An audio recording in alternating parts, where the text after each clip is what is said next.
اللهم صل وسلم على سيد الأنبياء والمرسلين وعلى آله الطيبين وأصحابه الطاهرين أجمعين. الصلاة والسلام عليك يا سيدي يا رسول الله وعلى آلك وصحابك يا سيدي يا حبيب الله. الصلاة والسلام عليك يا سيدي يا رسول الله وعلى آلك وصحابك يا سيدي يا رحمة للعالمين. حمد و صلاۃ کے بعد اللہ رب العالمین کا لاکھ لاکھ شکر اور مولا کریم کا بڑا ہی احسان ہے کہ جس رب کریم نے ہم گناہگاروں کو شکل انسانی میں پیدا فرمایا. حج کا موسم ہے، بہار آفری لمحات ہیں اور اس کے ساتھ ساتھ اہل ایمان دنیا بھر میں قربانیوں کی تیاریوں میں مصروف ہیں. گزشتہ جمعۃ المبارک کو حج کی اہمیت اور اس کی فضیلت قرآن و حدیث کی روشنی میں پیش کی تھی. آج آپ کی خدمت میں مقاصد حج کہ مسلمان حج کیوں کرتا ہے، اس کا مقصد کیا ہے، حج سے کیا حاصل ہوتا ہے اور حج کا جو اجر و ثواب اور برکات ہیں وہ بندہ مومن کو زندگی کا کیا دستور سکھاتی ہیں، اس پر گفتگو ہوگی. اور آج کی ہماری اس گفتگو کے آخر میں تحفظ ناموس رسالت صلی اللہ تعالیٰ علیہ وآلہ وسلم کے حوالے سے پیغام ہوگا. اللہ رب العالمین ہم سب کو دین کو سمجھ کر اس پر عمل کی توفیق عطا فرمائے. انسان خطا کا پتلا ہے اور ہم پر جب آزمائش آتی ہے کوئی، ہمارے جسم کے سارے اور دماغ کے سارے پرزے کام کرنا شروع ہو جاتے ہیں. پھر ہم اللہ کی طرف رجوع کرتے ہیں اور جب اللہ کی طرف سے کرم ہوتا ہے، آزمائشوں سے انسان نکل جاتا ہے، تو وہی انسان جو مشکل میں اپنے رب کو یاد کرتا ہے وہ اپنی غفلت کی وجہ سے جب اس پر راحت اور آرام ہوتا ہے تو وہ اپنے رب کو بھول جاتا ہے. اب سب آگے انسان لاپرواہ ہو جاتا ہے، اپنے رب کو بھول جاتا ہے. اس لیے ہر حال میں انسان کو اپنے فکر و خیال کو، تصور اور تخیل کو قائم رکھتے ہوئے اپنے رب سے کی یاد سے اور اس کی عبادت سے اور اس کے احکام کی بجا آوری سے غافل نہیں ہونا چاہیے.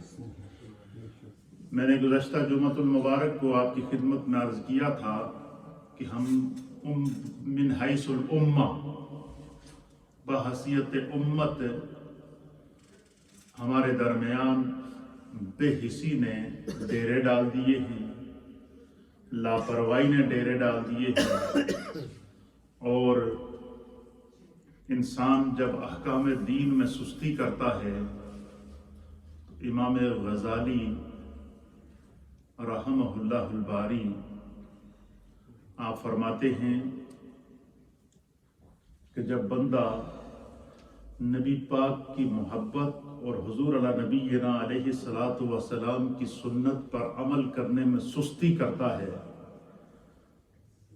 تو اس سستی کی وجہ سے اللہ تعالیٰ اسے فرائض سے غفلت کی وبا، فرائض سے غفلت کی آزمائش میں مبتلا کر دیتا ہے، اور فرمایا کہ جو بندہ فرائض سے غافل ہو جائے تو وہ اللہ رب العالمین کی رحمت سے محروم ہو جاتا ہے، پھر آزمائشوں کے گرداب میں آ جاتا ہے، اور آزمائش بھی ایسی ہوتی ہے کہ اس رب کا فیصلہ ہے کہ اِنَّ بَطْشَ رَبِّكَ لَشَدِيدٌ، کہ بے شک اللہ کی جب پکڑ ہوتی ہے تو وہ اتنی سخت ہوتی ہے کہ پھر اس میں انسان کو مفر کی اور کہیں آگے پیچھے ہلنے چلنے کی گنجائش ہی باقی نہیں رہتی۔ یہی وجہ ہے کہ نبی علیہ الصلوۃ والسلام نے فرمایا کہ جب تمہارے اوپر راحت کے دن ہوں، آرام کے دن ہوں، سکھ کے دن ہوں، اطمینان اور سکون کے دن ہوں، فرمایا ان دنوں میں کثرت سے اپنے رب کو یاد کیا کرو۔ فرمایا جب اللہ تعالیٰ تمہیں مال و دولت دے تو ان دنوں میں کثرت سے اللہ کے راستے میں مال کو خرچ کیا کرو۔ جب خدا تمہیں جوانی عطا فرمائے تو فرمایا اس جوانی کے اندر کثرت سے اپنے رب کی عبادت کیا کرو، کیونکہ جب انسان بڑھاپے کو پہنچتا ہے اور دنیا کے ہر کام سے جب ریٹائرڈ ہو جاتا ہے اور چلنے پھرنے کے قابل نہیں رہتا تو اس وقت بندے کی یہ ہوتی ہے کہ میں اپنے رب کو یاد کر لوں، لیکن جب وہ اپنے ماضی کی طرف نظر دوڑاتا ہے، اپنی جوانی کی غفلت کی طرف نظر دوڑاتا ہے تو پھر جو ہے وہ اس کو شرمندگی ہوتی ہے۔ اس لیے فرمایا کہ راحت کے دنوں میں جو عبادت کرے خدا اس کو بڑھاپے میں کسی کا محتاج نہیں کرتا۔ راحت اور آرام اور سکون کے دنوں کے اندر جو بندہ خوشحالی کے دنوں کے اندر اللہ کے راستے میں جو ہے وہ اپنے مال سے زکوٰۃ ادا کرے، خدا اس کو کبھی مفلس نہیں بناتا۔ خوشحالی کے دنوں میں جو بندہ حج ادا کرے، خدا اس کو زندگی میں کبھی مفلس نہیں بناتا۔ اس کے اوپر بھی میں حدیث آپ کی خدمت میں پیش کرتا ہوں۔ انسانی ذہن اور سوچ تو یہ ہے کہ میں حج کے لیے جاؤں گا، جس پر حج فرض نہیں ہے اس کی میں بات کر رہا ہوں، اور وہ صاحب استطاعت ہے، اور بندہ یہ کہے کہ میں حج کے لیے جاؤں گا اور اس کے اوپر اتنی رقم لگ جائے گی، اتنا پیسہ خرچ ہو جائے گا، بندہ اپنے اللہ کی طرف سے عطا کرتا فرض کی طرف نہیں جا رہا، وہ اس طرف جا رہا ہے کہ میرا جو مال ہے وہ خرچ ہو جائے گا، تو پھر یہ وہ چیز ہوتی ہے جو بخل کے زمرے کے اندر آتی ہے یا اللہ کی ناشکری کے زمرے کے اندر آتی ہے۔ اور جو لوگ جب ان پر حج فرض ہو یا وہ صاحب استطاعت ہوں تو فوراً اپنے مال سے اللہ کے راستے میں زکوٰۃ نکالے، قربانی ادا کریں، حج ادا کریں، اور ان کی سب سے پہلی جو چوائس اور سب سے پہلی سوچ یہ ہو کہ میرے ذمہ جو ہے وہ اس حالت میں جو احکام ہیں میں پہلے ان کی بجا آوری لے کر آؤں۔ تو فرمایا کہ خوشحالی کے دنوں میں اللہ کے راستے میں کیا جانے والا خرچ، اور صحت کے دنوں میں اللہ کے راستے میں کی جانے والی عبادت، فرمایا یہ انسان کو محتاجی سے بھی بچاتی ہے، اور انسان کو جو ہے وہ ہر قسم کی مشکل اور آزمائش سے بچاتی ہے۔ اس لیے اللہ کے حبیب علیہ الصلوۃ والسلام کا دین ہمیں کیا تعلیم دیتا ہے کہ اس لیے کسی صاحب دل نے کہا تھا کہ در جوانی توبہ کردن شیوائے پیغمبری، کہ جوانی میں توبہ کرنا یہ شیوائے پیغمبری ہے۔ اور کئی دفعہ میں نے آپ کی خدمت میں عرض کیا کہ دیکھیں کہ اللہ کے حبیب علیہ الصلوۃ والسلام نے جب اللہ کے حکم سے اعلان نبوت فرمایا اور صحابہ اکرام کی جماعتیں گروہ در گروہ اللہ کے راستے میں آپ کے دست حق پرست پر جب ایمان لے کر آئیں تو ان صحابہ نے اپنی زندگیوں کو بدل دیا۔ جنہوں نے بچپن میں ایمان لایا انہوں نے بچپن کو بدل دیا، جنہوں نے جوانی میں ایمان لایا انہوں نے جوانی کو بدل دیا، جنہوں نے بڑھاپے میں ایمان لایا انہوں نے بڑھاپے کو بدل دیا، اپنی پوری زندگی کو بدل دیا۔ اور ہمارے سامنے اس چیز کا ایگزامپل موجود ہے کہ مولا کائنات تاجدار حل عطا حضرت مولا مشکل کشا علی المرتضی کرم اللہ وجہہ الکریم جب ایمان لائے تو آپ کی عمر مبارک 10 سال تھی۔ کتنی عمر تھی؟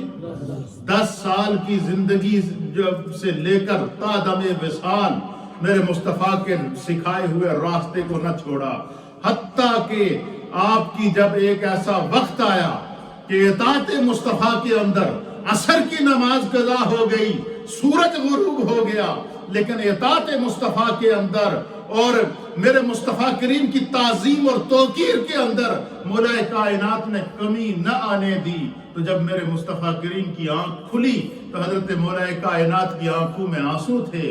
عرض کیا حضور جب سے ہوش سنبھالا ہے آپ کے طریقے کو نہیں چھوڑا، فرض نماز کو نہیں چھوڑا، آج آپ کی اطاعت میں تھا تو مجھ سے عصر کی نماز قضا ہو گئی اور میں نے گوارا نہ سمجھا کہ آپ کے آرام میں خلل پیدا کر کے میں اپنا فرض جو اللہ کا نے مجھ پر فرض کیا اس کو ادا کروں، تو میری محبت غالب آ گئی۔ تو حدیث کے اندر آتا ہے اللہ کے حبیب نے سورج کو انگلی کا اشارہ کیا کہ واپس پلٹ، علی نے نماز ادا کرنی۔ اللہ اکبر!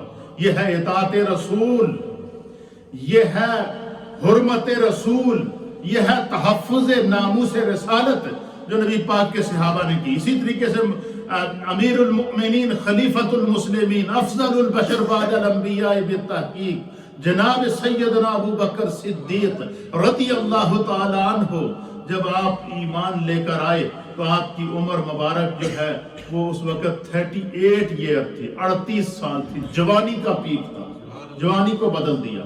فاروق اعظم ایمان لائے 27 سال عمر، جوانی کو بدل دیا۔ حضرت سلمان فارسی جب ایمان لائے 132 سال عمر کی، پورے بڑھاپے کو بدل دیا۔ اس لیے یہ جو عظیم الشان اللہ تعالی ہمیں زندگی میں لمحات عطا فرماتا ہے، یہ خدا کا کرم ہوتا ہے۔ اسی طریقے سے جب اللہ کسی کو مال و دولت عطا فرمائے، جب بندہ صاحب نصاب ہو تو اس پر 2 فریضے فوراً لازم آ جاتے ہیں۔ ایک یہ کہ وہ اپنے مال پر سال گزرنے کے بعد زکوٰۃ ادا کرے، فرمایا اس سے تمہارا مال محفوظ بھی ہوگا اور پاک بھی ہوگا۔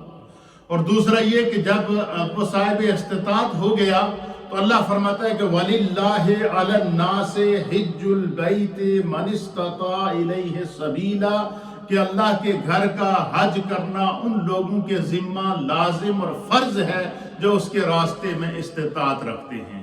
تو استطاعت کے باوجود اگر کوئی حج نہیں کرے گا اللہ تو فرمایا کہ فَإِنَّ اللَّهَ غَنِيٌّ عَنِ الْعَالَمِينَ، اللہ تو بڑا غنی تو کوئی ہے ہی نہیں، وہ کائنات کے خزانوں کا مالک ہے، وہ خالق کائنات ہے۔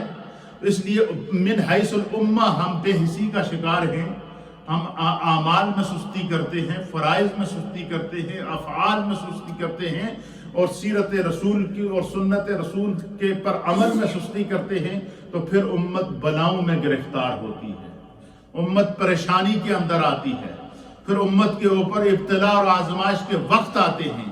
تو اللہ کے حبیب علیہ السلام تو اس وقت جو امت گرداب کے اندر پھنسی ہوئی ہے اس میں ہماری اجتماعی بے حسی کا بہت بڑا عمل دخل ہے۔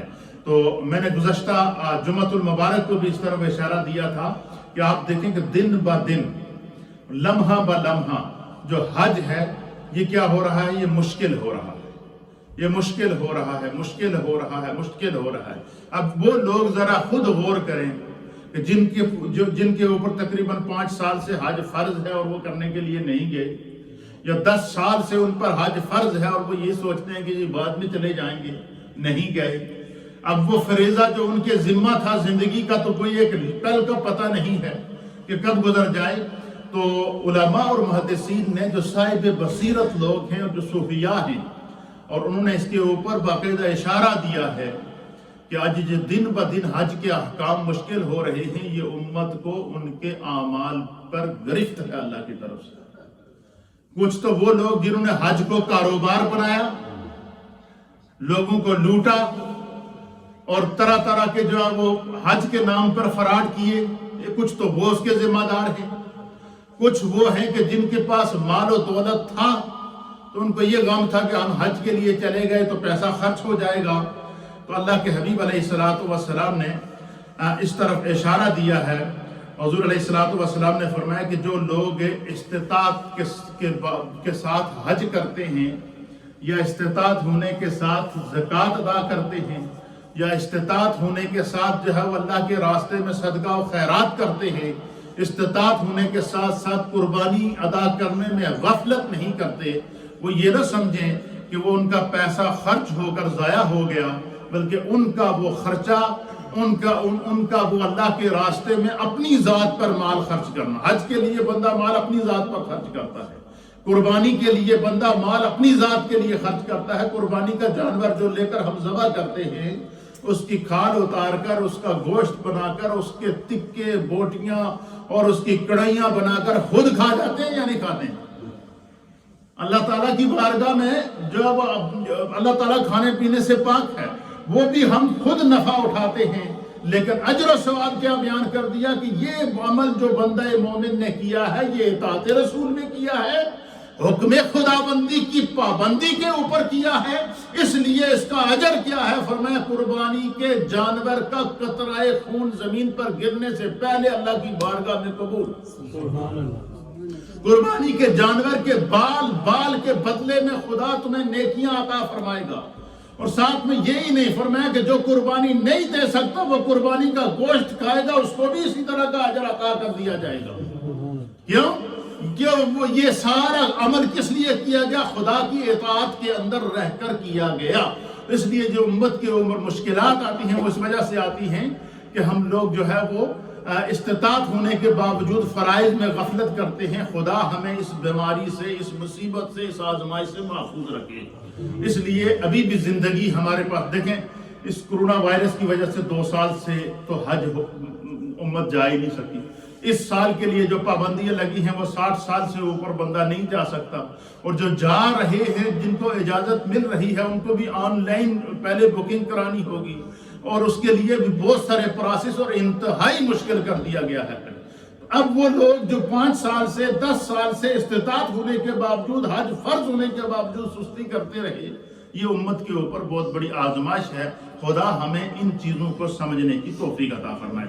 اب جو لوگ استطاعت کے باوجود اللہ کے راستے میں مال خرچ کرتے ہیں ان کے لیے خوشخبری کیا ہے؟ دنیا کی سوچ تو یہ بتا رہی ہے کہ حج کے اوپر 5000 پاؤنڈ، 4000 پاؤنڈ، 10,000 پاؤنڈ میں نے خرچ کر دیا، میرے اکاؤنٹ سے اتنے پاؤنڈ کم ہو گئے، بندے کی یہ سوچ ہے۔ لیکن اس نے جو اللہ کے راستے میں صرف اس لیے کہ میری بخشش ہو جائے، اس لیے کہ شکر ادا ہو جائے کہ میں اس قابل نہیں تھا، میرے رب نے مجھے اس قابل کیا ہے کہ میں اس کے در کی حاضری دے سکوں، تو اس کا کیا انجام ہوتا ہے اور کیا اس کو فضیلت ملتی ہے؟ حدیث پاک سماعت فرمائیں۔ اللہ کے پیارے حبیب لبیب نبی رحمت جناب سید العالمین محمد الرسول اللہ صلی اللہ تعالی علیہ وآلہ وسلم ارشاد فرماتے ہیں، اور اس حدیث کو امام ترمذی نے سنن ترمذی کے اندر نقل فرمایا ہے، اسی طریقے سے دیگر جو ہے وہ محدثین نے بھی اس حدیث کو نقل فرمایا ہے کہ قال رسول اللہ صلی اللہ تعالی علیہ وآلہ وسلم، کہ اللہ کے پیارے حبیب لبیب نبی رحمت جناب سید العالمین محمد الرسول اللہ صلی اللہ تعالی علیہ وآلہ وسلم نے ارشاد فرمایا کہ تابعوا بین الحج والعمرۃ فإنہما ينفيان الفقر والذنوب كما ينفي الكير خبث الحديد والذهب والفضة۔ سبحان اللہ۔ اب اس حدیث کا ترجمہ سے بات فرمائے۔ اللہ کے حبیب علیہ الصلوۃ والسلام نے ارشاد فرمایا کہ حج اور عمرہ کرتے رہا کرو۔ کیا فرمایا؟ حج اور عمرہ جب اللہ تمہیں استطاعت دے تو وہ کرتے رہا کرو، جب بھی موقع ملے اور وہ کرتے رہا کرو، اور زندگی میں ایک دفعہ صاحب استطاعت پر حج کرنا یہ فرض ہے۔ اس طرح فرض ہے جس طرح ہم پر 5 وقت کی نماز فرض ہے، اس طرح فرض ہے جس طرح ہر سال رمضان کا روزہ ہمارے اوپر فرض ہے، اس طرح فرض ہے جس طرح صاحب استطاعت پر زکوٰۃ فرض ہے۔ یہ خدا کا حکم ہے کہ وَلِلَّهِ عَلَى النَّاسِ حِجُّ الْبَيْتِ مَنِ اسْتَطَاعَ إِلَيْهِ سَبِيلًا، کہ اللہ کے گھر کا حج کرنا ان لوگوں پر لازم ہے کہ جو اس کے راستے میں استطاعت رکھتے ہیں۔ اور فرمایا کہ جو استطاعت کے باوجود حج کے لیے نہیں جاتا، یا فرمایا کہ استطاعت کے باوجود قربانی نہیں کرتا، تو اللہ کے حبیب علیہ السلام نے اس کی وعیدات بیان فرمائے ہیں، اس کے عذاب بیان فرمائے ہیں۔ لیکن اس حدیث میں جو استطاعت ہے، اور سب سے پہلے اس کو یہ فکر تھی کہ میرے ذمہ جو فرض زندگی میں ایک دفعہ اللہ نے حج فرض کیا ہے، میں اس فرض کو ادا کروں۔ یہ ہمارے جتنے بھی نوجوان ہیں، ینگسٹر ہیں، میں ان سے مخاطب ہوں۔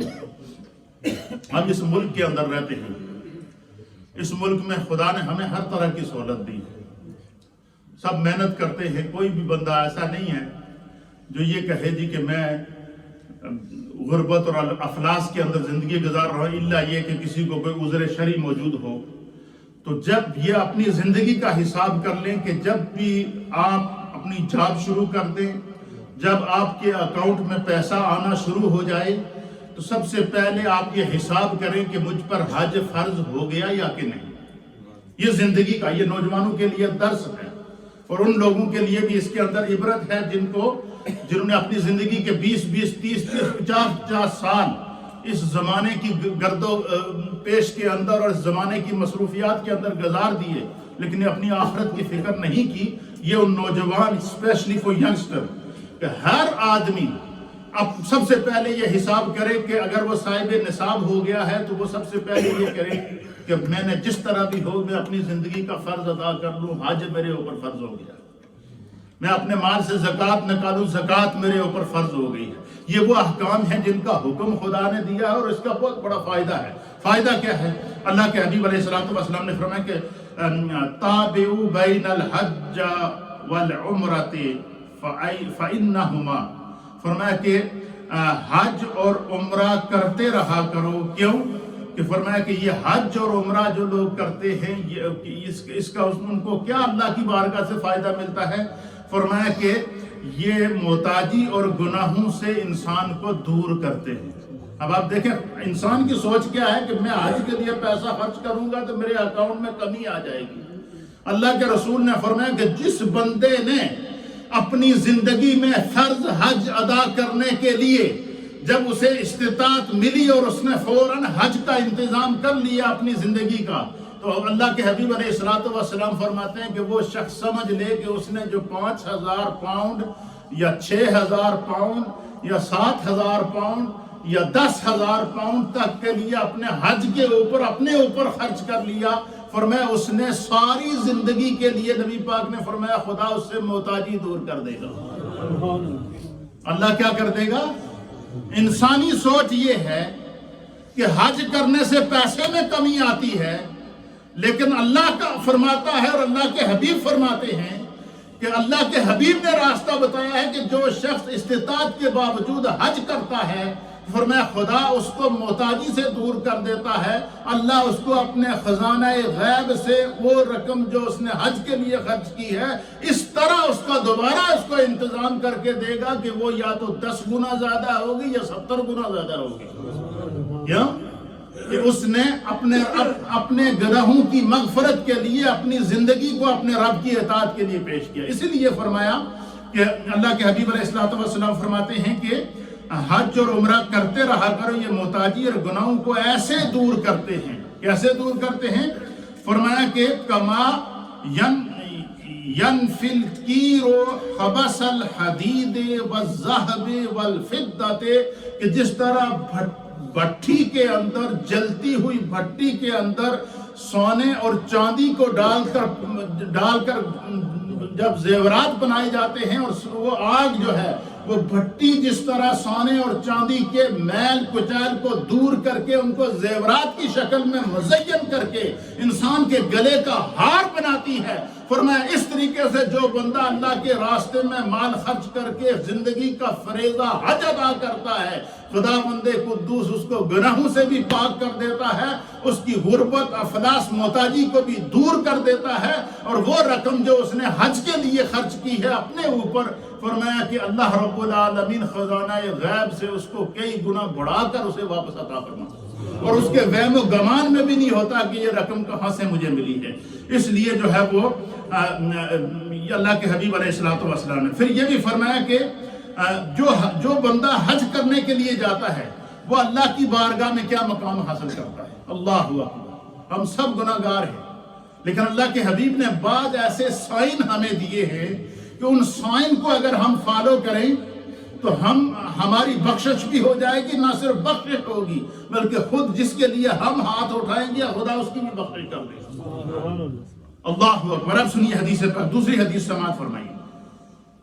اللہ کے پیارے حبیب لبیب نبی رحمت صلی اللہ تعالی علیہ وسلم نے فرمایا کہ جو شخص اپنی حلال روزی میں سے، اور استطاعت اس کو اللہ نے عطا فرما دی، اور اس نے اپنی زندگی کا فریضہ حج ادا کر دیا، اور اس فریضے کو ادا کیا اور صرف اس نیت سے کہ میرا رب مجھ سے راضی ہو جائے، خدا میرے گناہوں کو معاف کر دے، یہ جو مال و دولت ہے یہ اسی کا دیا ہوا ہے، میرے پاس اپنا کچھ نہیں ہے، فرمایا یہ اسی کا کرم ہے، لہٰذا اس نے مجھ پر حج فرض کیا ہے.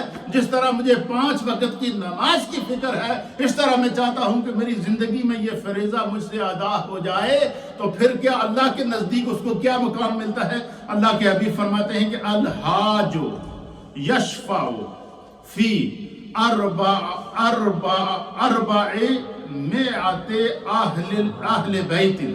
فرمایا کہ اللہ کے حبیب علیہ السلام نے فرمایا کہ جب حاجی حج کرنے کے لیے جاتا ہے اور اپنے حلال کمائی سے اپنی زندگی کا یہ فریضہ ادا کرتا ہے اور اس کے اندر کوئی بخل نہیں ہوتا، اس لیے حضور علیہ السلام نے فرمایا کہ جب قربانی ادا کرو تو کس طرح ادا کرو. قربانی کے اندر بھی بعض لوگوں کے جو ہے نا وہ جس طرح چڑیا کا دل ہوتا ہے اس طرح ہوتا ہے کہ جی کوئی 3 پاؤنڈ کا کوئی حصہ مل جائے، کوئی 20 پاؤنڈ کا حصہ مل جائے، کوئی 25 پاؤنڈ کا حصہ مل جائے. ہمارے ہاں آج کل یہ بھی کمپٹیشن شروع ہے، اور یہ بھی کمپٹیشن شروع ہے کہ کئی لوگ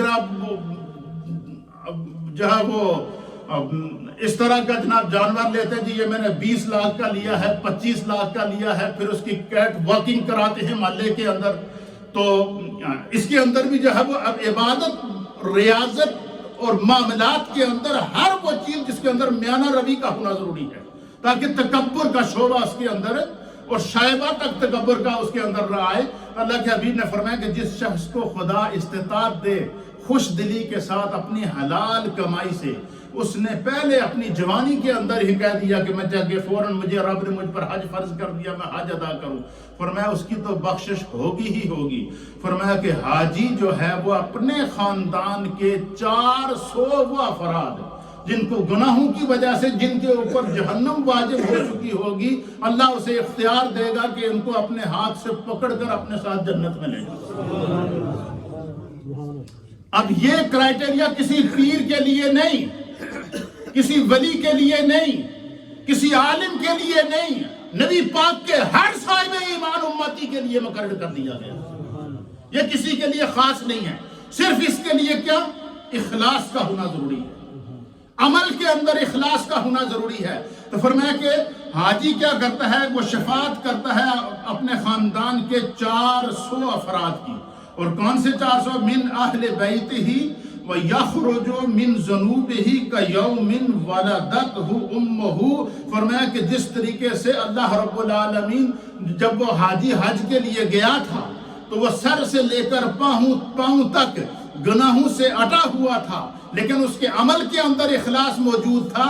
اس نے اپنے آپ کو گناہوں سے محفوظ رکھا ہے، اطاعت الہی کا مظاہرہ کیا ہے، اپنی عقل اور اپنے تکبر اور اپنے غرور اور اپنی جو ہے وہ متکبرانہ سوچ کو اس کے اندر اس سے پاک کر کے اس نے یہ عمل کیا ہے. فرمایا خدا اس کے گناہوں سے اس کو اس طرح پاک کر دے گا. گیا تھا تو سر سے لے کر پاؤں تک وہ گناہوں سے اٹا ہوا تھا، لیکن جب وہ واپس پلٹا ہے تو فرمایا کہ اس کی کیفیت کیا ہوگی، وَلَدَتْهُ أُمُّهُ. اس طرح گناہوں سے پاک ہو کر لوٹے گا کہ گویا کہ اس کی ماں نے اسے جو ہے وہ ابھی جو ہے وہ جنم عطا فرمایا اسے نہیں. اسی لیے کہتے ہیں کہ انسان دیکھیں نا، ہم دنیا میں جب کوئی بندہ کسی حادثے سے بچ جائے، کسی مشکل سے بچ جائے، کسی ایکسیڈنٹ سے بچ جائے، تو ہم اس کو کہتے ہیں کہ بھئی اللہ کا کرم ہوا اس کے اوپر، خدا نے اس کو نئی زندگی عطا فرمائی. امام غزالی کہتے ہیں کہ نئی زندگی یہ نہیں ہے، نئی زندگی وہ اس شخص کی ہے کہ جسے اللہ نے زندگی میں حج کا موقع دیا اور وہ اپنی زندگی کے پچھلے سارے گناہ معاف کرا کے بالکل ایک جو ہے وہ صاف پاک ہو کر واپس آ گیا. فرمایا کہ یہ خدا کی اس طرف سے اس کو نئی زندگی ہے, یہ اس کو اعمال کی نشاط ثانیہ کا خدا موقع عطا فرماتا ہے. تو حج کے کچھ مقاصد ہیں. حج کے مقاصد کیا ہیں؟ حج کرنے سے حاجی کی زندگی میں تبدیلی آئی. حج کرنے سے حاجی کی زندگی میں تبدیلی آئے, اور تبدیلی آنی چاہیے. ایک لطیفہ میں نے پڑھا ہے کہ ایک شخص تھا, وہ حج کے لیے گیا, حج کر کے واپس آ گیا, تو وہ جو محلے کا دکاندار تھا اس کے ساتھ اس نے وہ ہدار لگایا ہوا تھا, اور کافی عرصے سے اس کا ہدار چڑھا ہوا تھا. تو وہ جا کر اس کو کہتا ہے کہ وہ سب پورے محلے نے استقبال کیا, حاجی صاحب آئے. حاجی صاحب سب سے پہلے اسٹور پر گیا, دکاندار سے کہا کاپی نکالو. تو اس نے وہ خوش ہو گیا کہ بھائی اس نے اتنا عرصہ, اتنے 1000 روپے اس کا قرض تھا, اتنا سودا لے کر سرف لے کر اس نے کھایا ہوا ہے, تو چلو یہ پیسے ادا کرے گا. تو اس نے کاپی نکالو. کاپی نکالنے کے بعد کہا ادھر میرے نام کے آگے لکھو حاجی. یہ نہیں کہا کہ میں تمہارا قرضہ واپس کرنے آیا ہوں, بولا میرے نام کے ساتھ حاجی لکھو. تو حج اس طرح نہیں کہ نام کے ساتھ حاجی لکھا جائے. حج یہ ہے کہ عمل کے ساتھ حاجی ہو.